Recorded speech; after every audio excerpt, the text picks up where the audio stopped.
Hey, good morning everyone. Hey, welcome to my channel, Virginia Bushcrafter.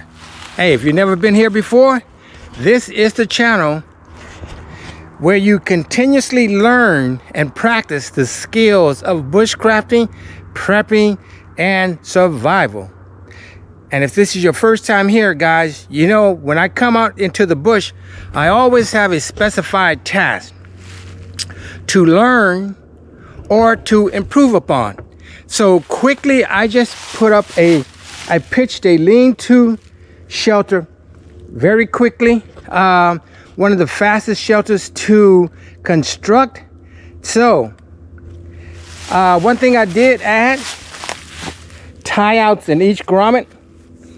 So if I want to use it in a different configuration, they are there. So guys, today I am going to, I've done it before, but I am here to improve upon it. And that is a Dakota Fire. Now, Dakota Fire is a fire that is somewhat underground.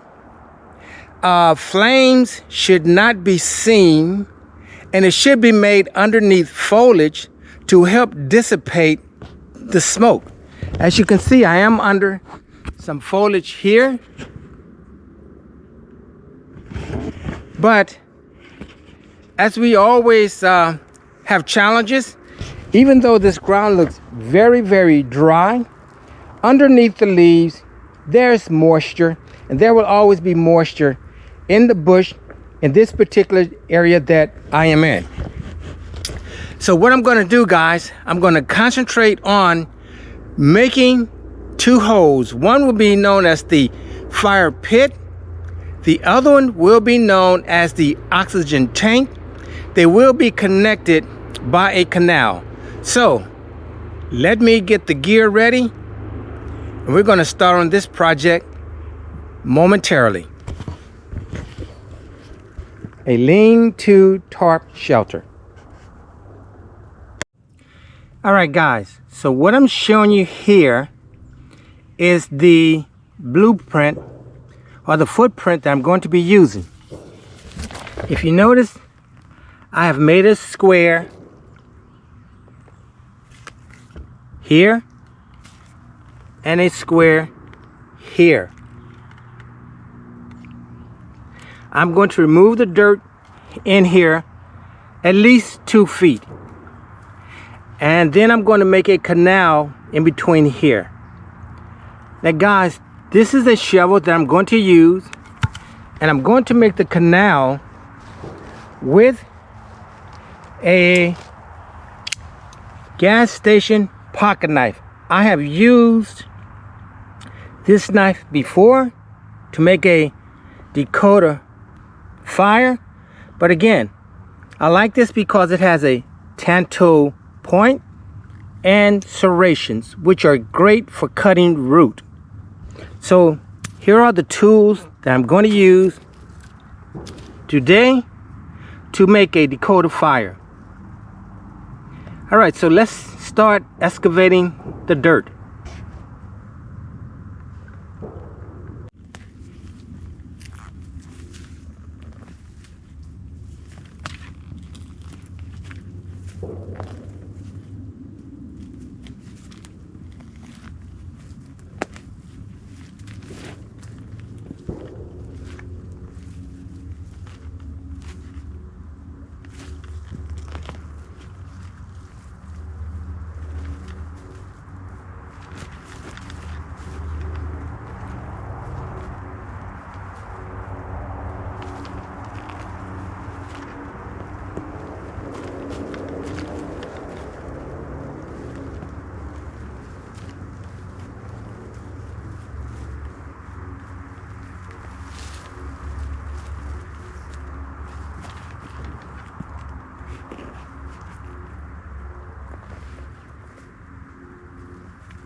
I'm also going to make a burn on this side and this front around the fire pit as much as I can, because that's going to help me not have to dig as deep. So let's take a look at this close up.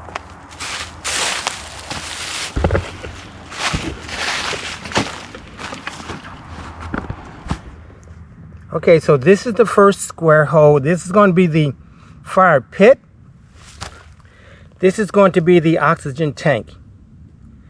So I'm going to continue to dig until we are ready to start on the oxygen tank.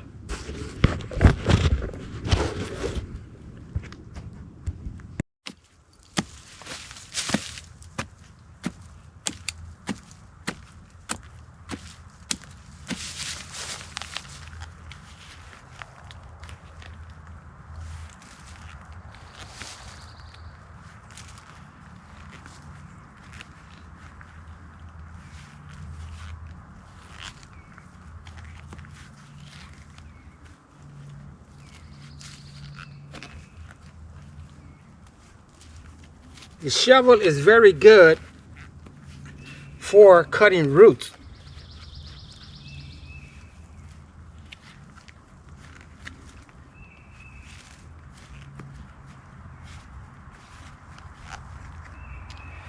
This ground is very moist.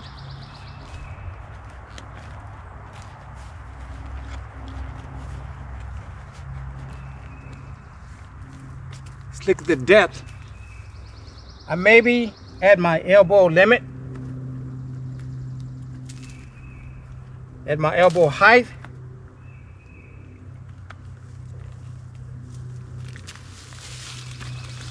So let's take a look. All right, guys, you can see this is the burn. This would be the fire pit.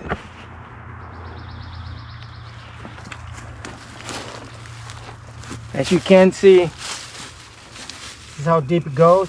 I'm going to dig it maybe a foot deeper, and then we're going to start on the oxygen tank.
All right, guys, let's take a look at this taking form.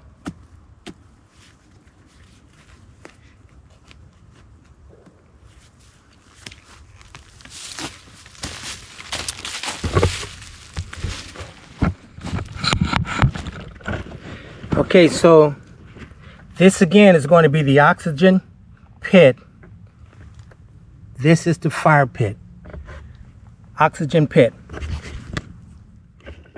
So I'm going to dig this a little deeper, and we'll come back and start on the canal.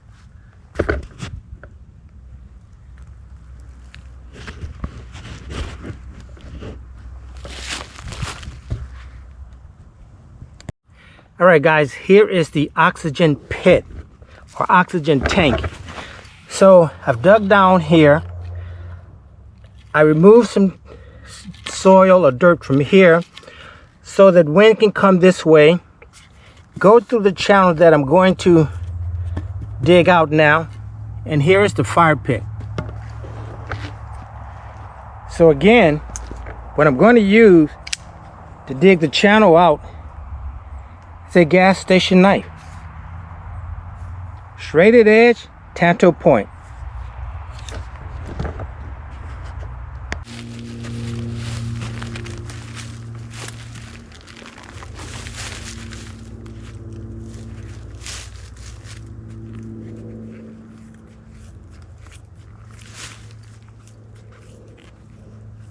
Could I use a digging stick on this? I could, but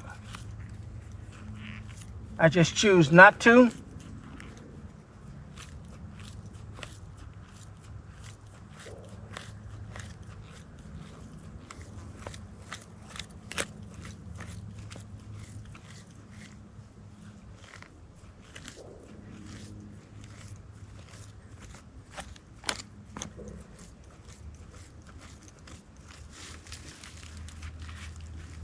I want to make it so that my entire fist can go through here, go through the channel.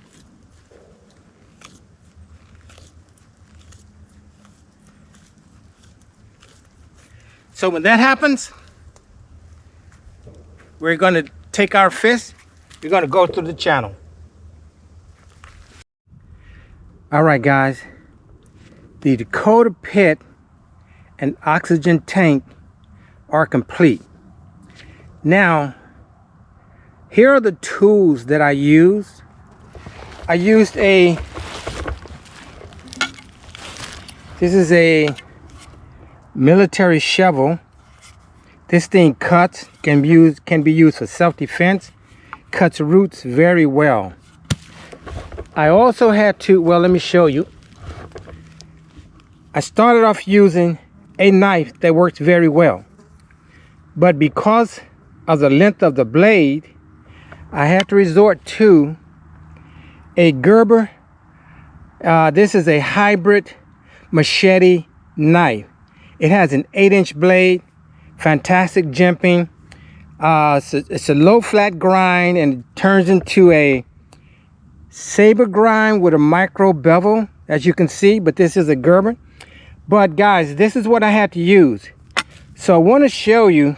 I'm going to get into position to put my fist through the canal. Okay, so here again is the fire pit. As you can see, the length of my arm. I'm now inserting, and hopefully you can see it here. From the other side as well.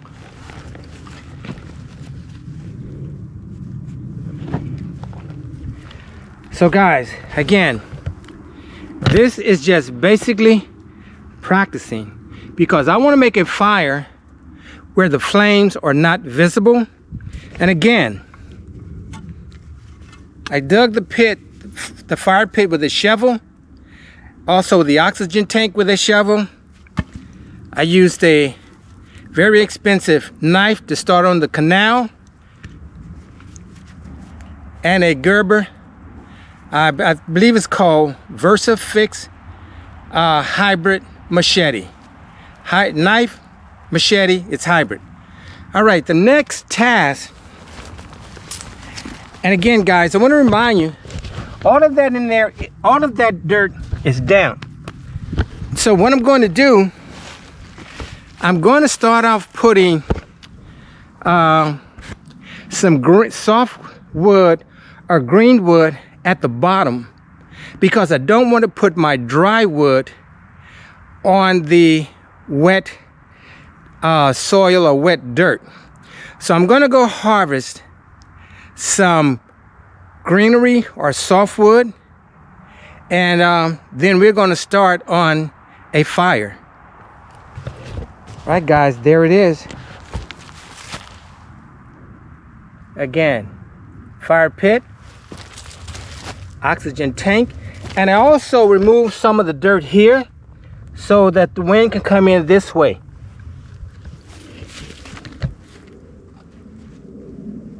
All right, guys, so I went and found some softwood, greenery, whatever you want to call it, and I sawed it with a Baco Laplander. Very, very good saw.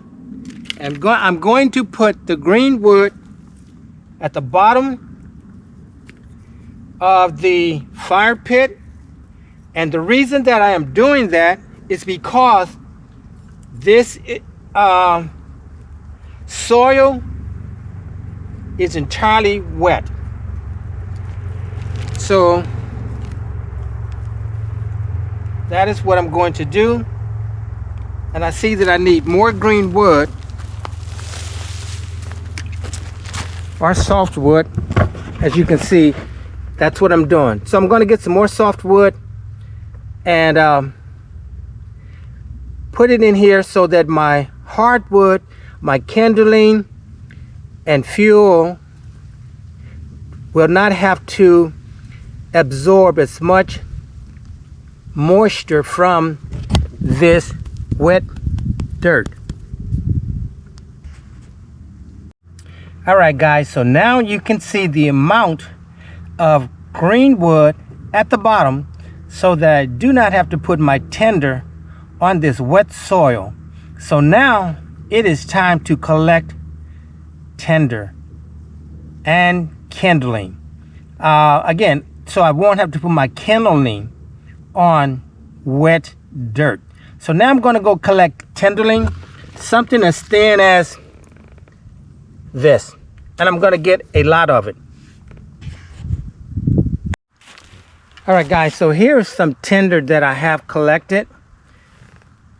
Tinder that's going to get split even further. And this is some fuel that I'm going to split and make smaller as well. So let me start splitting some of this, and then we're going to build us a fire, a Dakota Fire. All right, guys, I'm going to be splitting some wood. Let's see. I'm going to be splitting some wood, and I'm going to use a hatchet to do so because some of it is larger. I think it's more efficient to split it with a hatchet. I think this is enough wood for me today for my purposes. So let me put you in focus.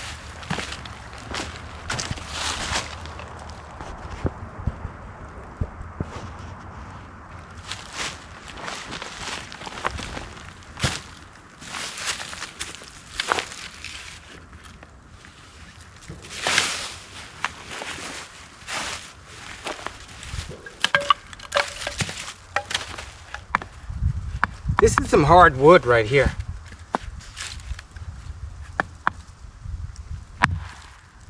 Very hard wood.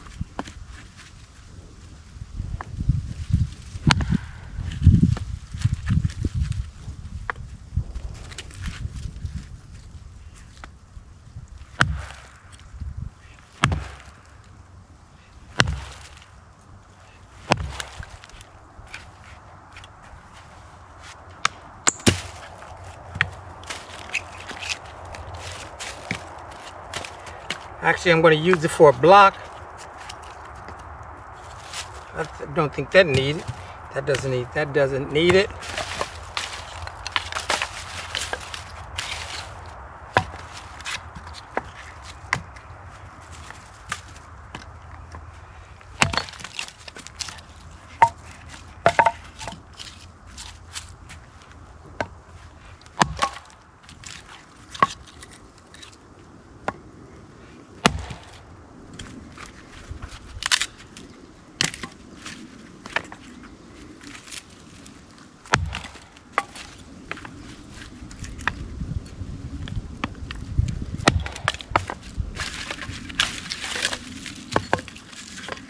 This is wood that I actually had last week, going to be kind of strange here.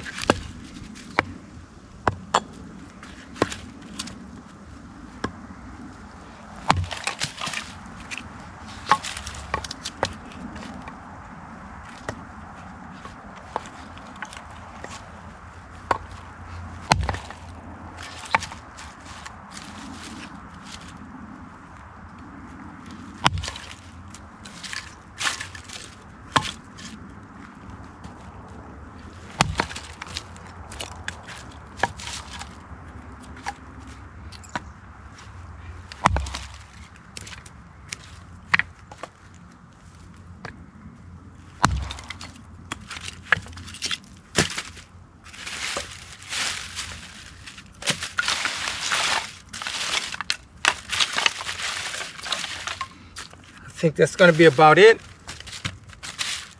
with the exception of this one.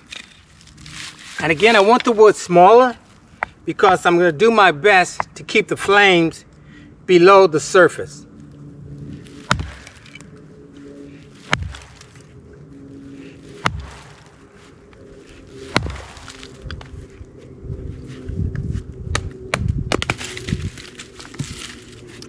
Well, let's try something.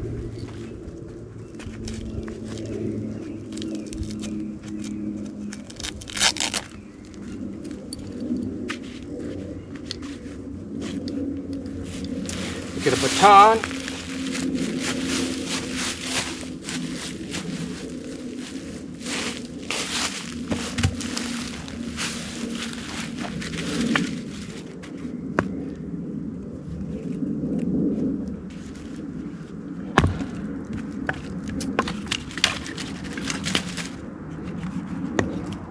Very gnarly piece of wood.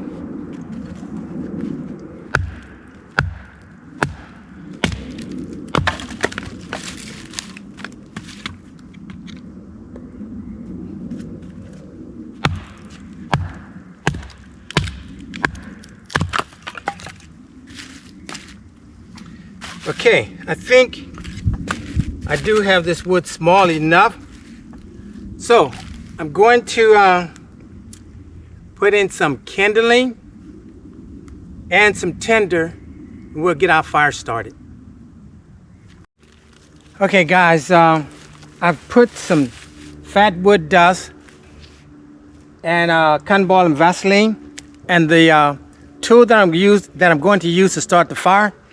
It is a very good knife, Swiss Tex Starlearn, very good knife. The sheet, different positions, micarta handles, very sharp. Comes with a fair sim rod, has a divot for the fair sim rod. So let's get started.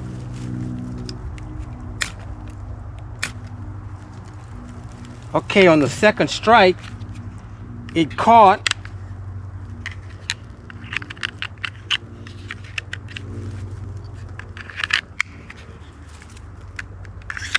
So what I'm going to do is start putting the twigs on here.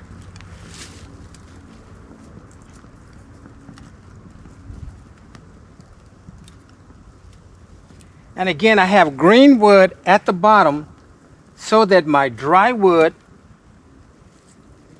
does not have to absorb that moisture.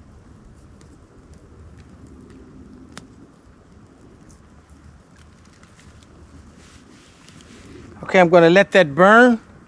And again, because I'm trying to keep the flames below the surface. So this is going to be a feeding the fire for a while. But what I'm going to do, guys, I'm going to make a grill to cook on, which means I'm going to have to get more green wood.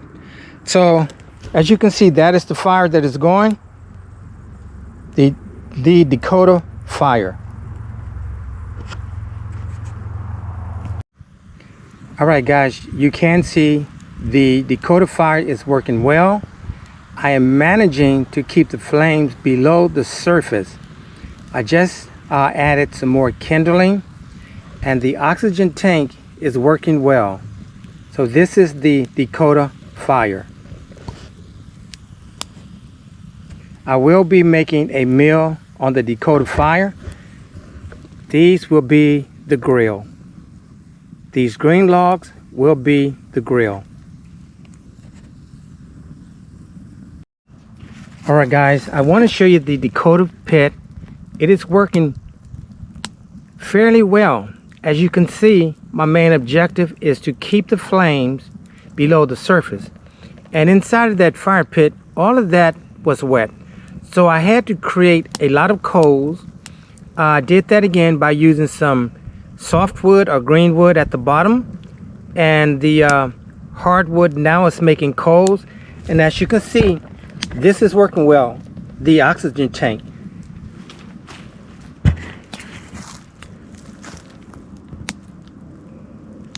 Dakota Fire.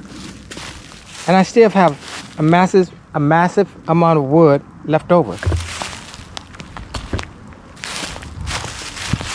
And again, these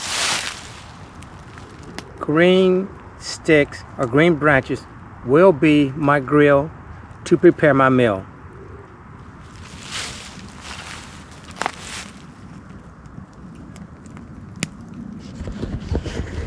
All right, guys, I think the Dakota Fire is working well. Again, this is something I've made them before, but I wanted to perfect the Dakota Fire because the main objective of the Dakota Fire is to keep the flames below the surface as much as possible. And by being underneath foliage, this is not much foliage, but it will help dissipate the smoke.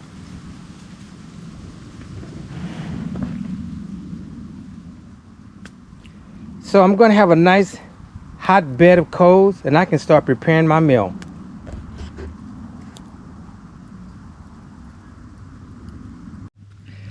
All right, guys, as you can see, I do have my grill on and the flames are below the surface. And also inside of the fire pit, those walls are now dry.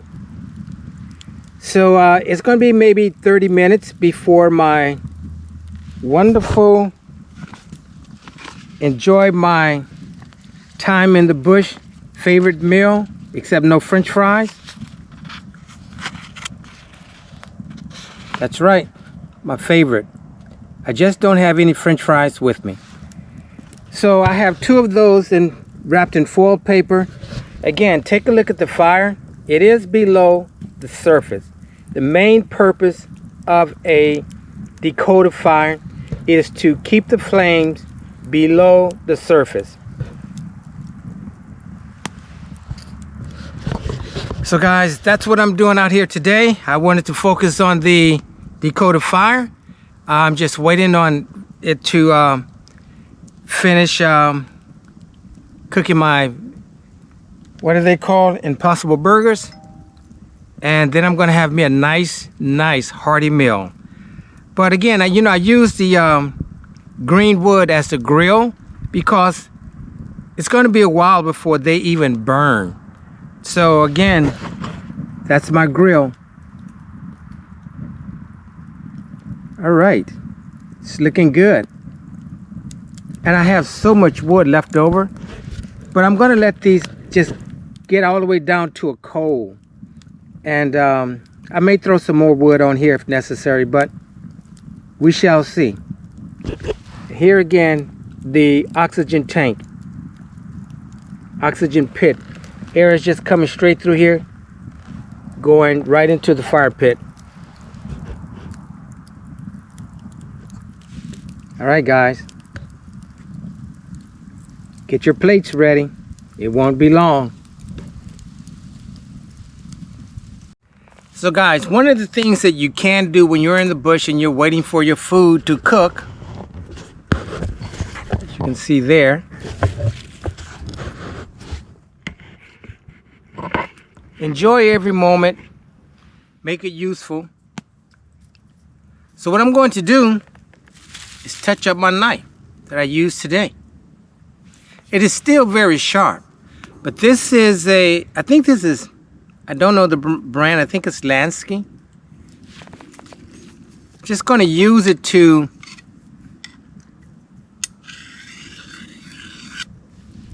stand the edges up.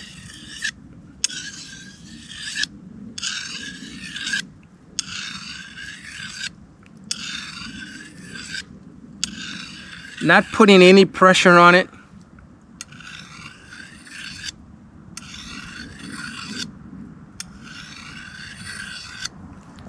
Do the same thing to the other side.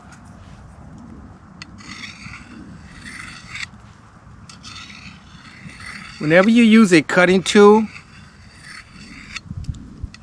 it may remain sharp, but not as sharp as it was before. But there is not a reason for me to really have to sharpen this. I'm just standing the edges back up because I did some digging with it.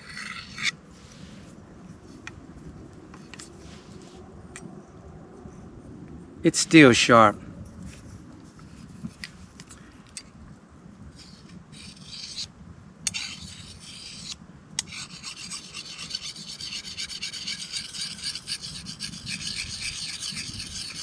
Here now I'm just removing some of the dirt from the, again, this is a flat grind, a very low flat grind, and then you come into a bevel right here and have a micro bevel. So I'm just removing some of the dirt from the bevel and standing the edges back up.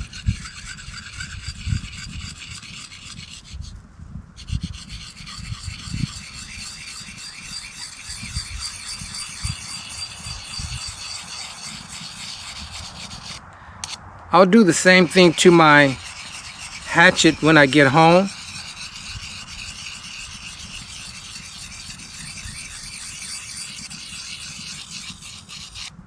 But what a greater way to entertain yourself when you're waiting on one of your favorite meals. Being cooked over a Dakota Fire, using Mother Nature as the grill. Flames are remaining below the surface.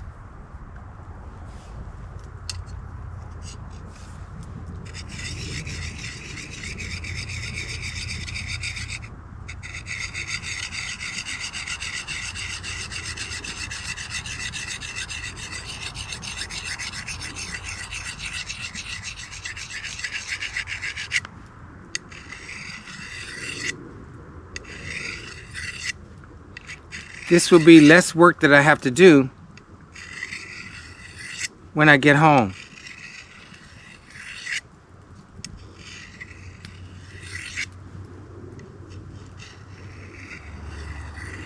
Again, what I'm doing is making sure there's no space in between the sharpening rod and the blade.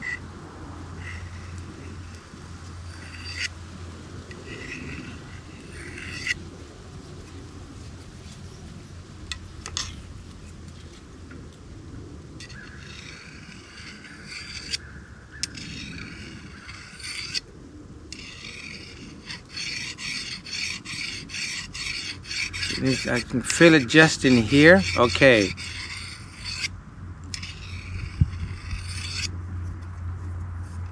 I want to make sure I don't feel any drag.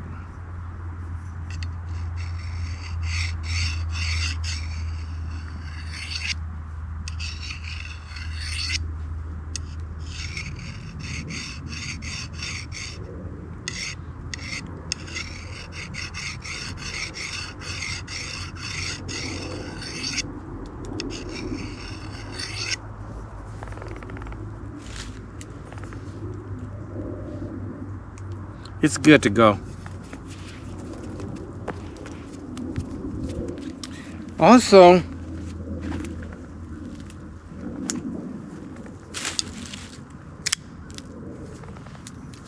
straighted edges, there's a tool for that. Just reverse this.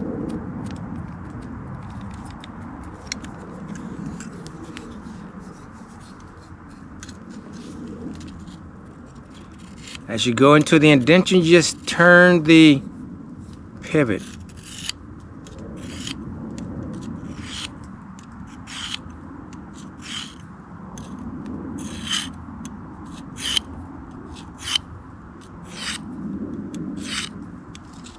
Again, if you have to sharpen this more than once or twice a year, you're living a very, very exciting life.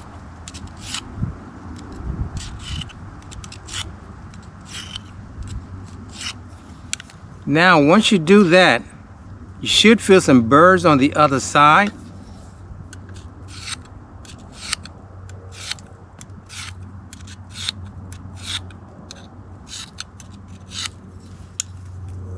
Which I do, so I'm going to take the honing rod. I'm going to reverse it.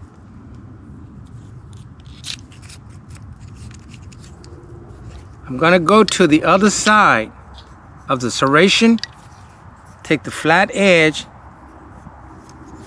and just go straight up to remove the burrs.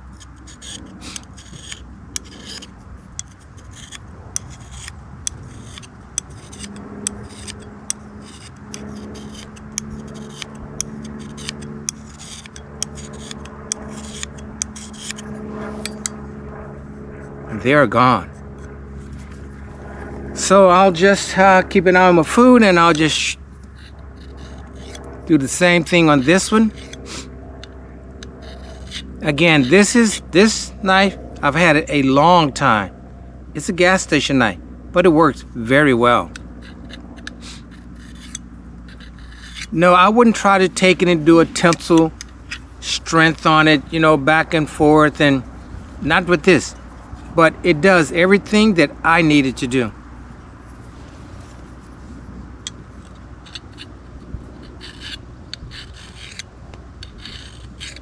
This used to be part of my EDC, but I've changed all that to strictly fixed blades. No EDC folders for me.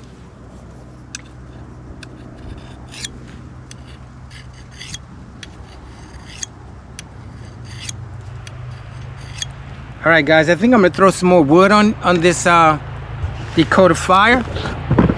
As you can see, the main objective, keep the flames below the surface.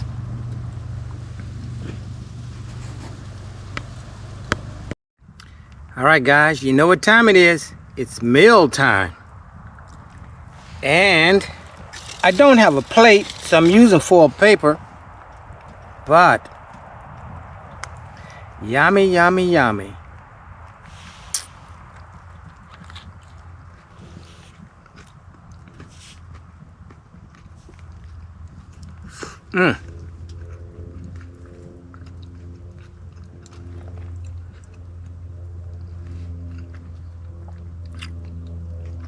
Delicious.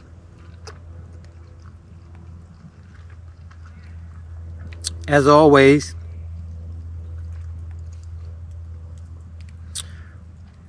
after digging the Dakota Fire, one of them was at least 2 feet, 2.5 feet deep.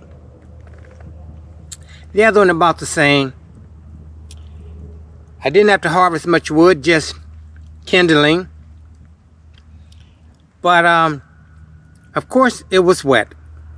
But with the fire, it all dried out.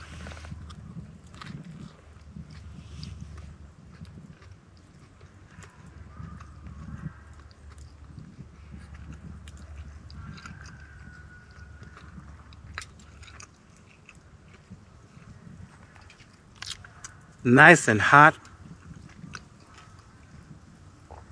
Forgot to pull out my bandana. That's my napkin. It's over in my space over there. But I just have, oh no, I did not forget to do that.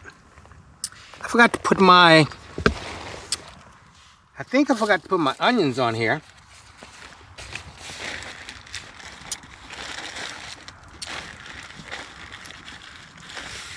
I sure did. my onions and tomatoes.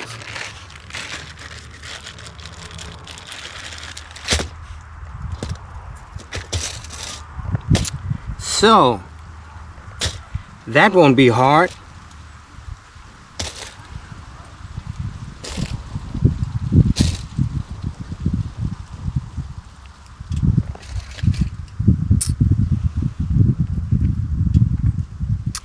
See how hungry I was? All I did was just put some lettuce, but mostly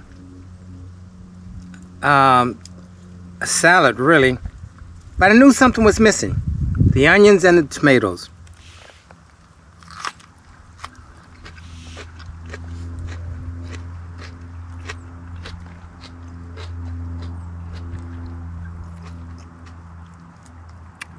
It does add some zing to it.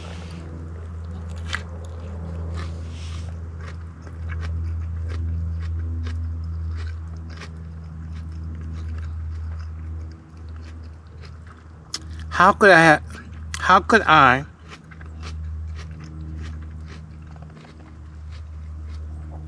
have forgotten my tomatoes and onions? Well, I did remember them, so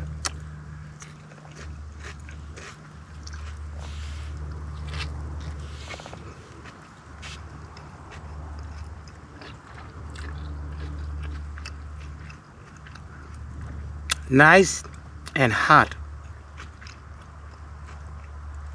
right off the grill. And I showed you my grill earlier. Just some green sticks.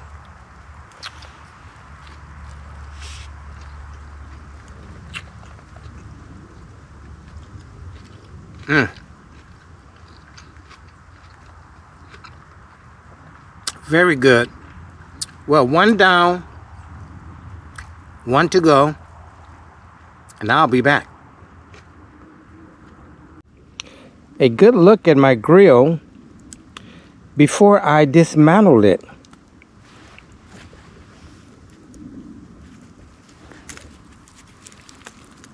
Just some green wood.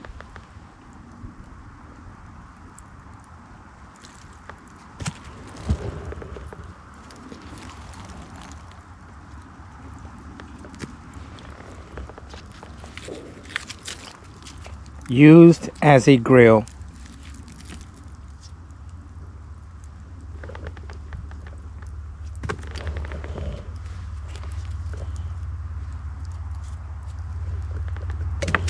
There is the inside of the Dakota Fire.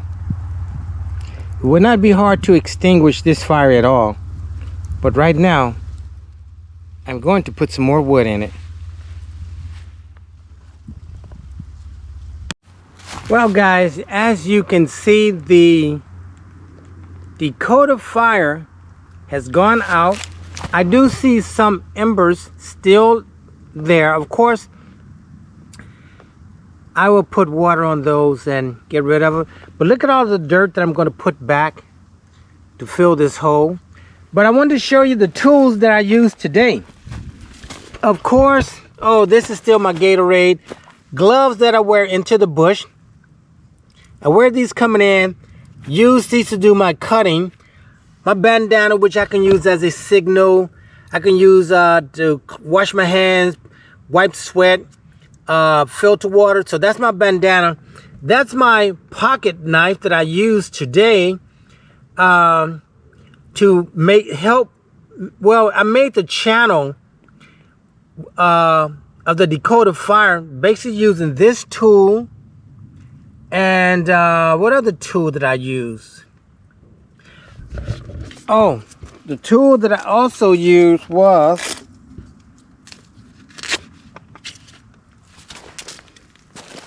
a Gerber VersaPro. That is a hybrid knife. So I used this to help make the canal, as well as that. I used the Starling, Swiss Tech Starling to start the fire. I used the Laplander saw to cut some green wood.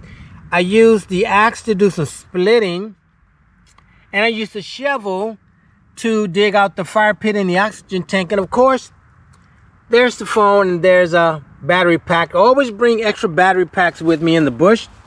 But and here again, this is what I use as a grill. Just basically I can still feel the heat somewhat. That became my grill. But this is and I still have ample amount of wood that I did not use. Of course, my closet. And I quickly just put up a lean-to shelter this morning. My main objective was keeping those flames below the surface. Keeping the flames in the Dakota Fire below the surface. And you can see they came up maybe just a little right here, but all in all, I kept the flames below. And you can, I don't know if you can see from here the channel, but yeah, guys, so that was my practice session for today. Again, you know, man, it's just so wonderful to get out here in the bush and just have fun. It's like all of this just belongs to me when I'm out here. All of this just belongs to me. I don't know, I think it's maybe like 5,000 acres or something like that. But again, yeah, this is a wildlife management area. This is something that's great. It's allowed by the state of Virginia. So, but guys, this is what I came out to do. I came out here to practice. As always, I had a specific task that's been accomplished.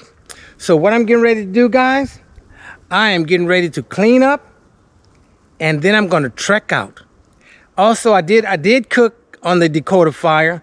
It's always fun to do that. You know, cooking is a skill when you're out in the bush. It is a skill because, you know, you don't have it's not a stove. So, but all in all, it's been fun.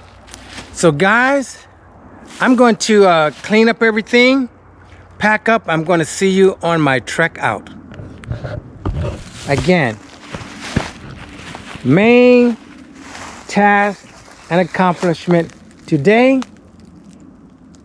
is the Dakota Fire.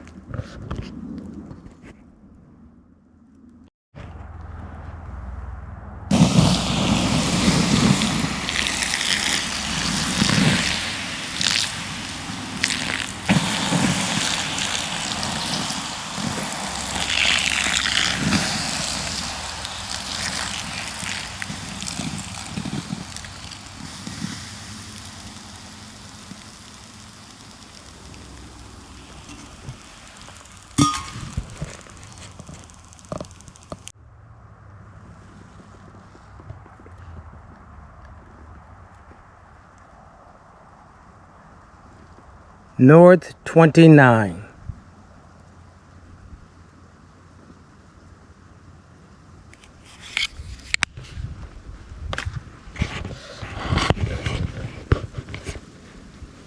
All right, YouTubers.